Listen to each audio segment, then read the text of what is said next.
So you guys, of course, star on The Expanse, and this past season, season 2, came and went, and it was, let me see if I can figure out the right word for this, was like, holy shit. I think holy shit. That was our aim. That was our aim. Yeah. That was our aim. We're like, how do we do this season? We want them to say, holy shit, by the end. Yeah, it worked. Good. Yeah, no, because and especially both of you guys from season 1 to season 2, there's the relationship is morphing and changing, turning into what it does.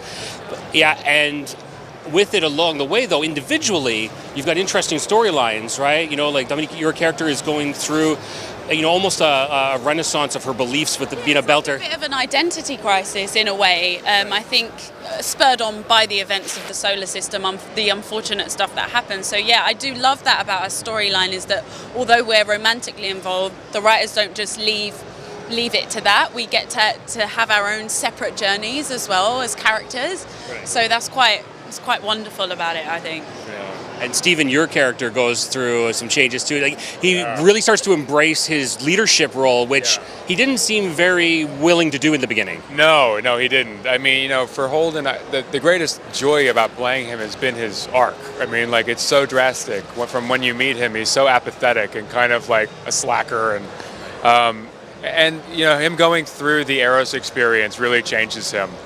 And he doesn't exactly know how to do it yet. I mean, that's also been really fun for me, is like watching this guy become a leader and seeing him fall every step of the way and getting back up and growing a little bit more, and the kind of messiness into becoming who he needs to become.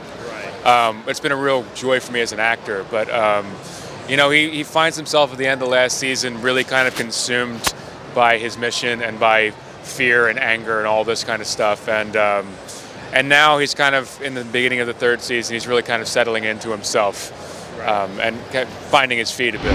And the other one thing that surprises me, which we always joke about, is how we're literally our characters in real life swapped around.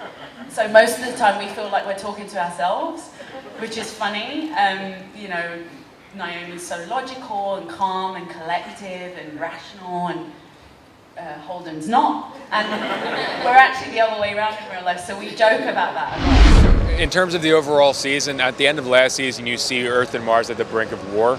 That is going to happen. I mean, fireworks are going to go off, and the ramifications of what was building in season 2 pay off in a really big way in season 3. You'll figure out what the proto-molecule is doing, what it means. And character-wise, I mean, like, we all go on these massive journeys. Yeah, I was just thinking of what to say. I think I said it on the panel, but Naomi goes a bit harder in her quest to be understood and understanding herself at the same time.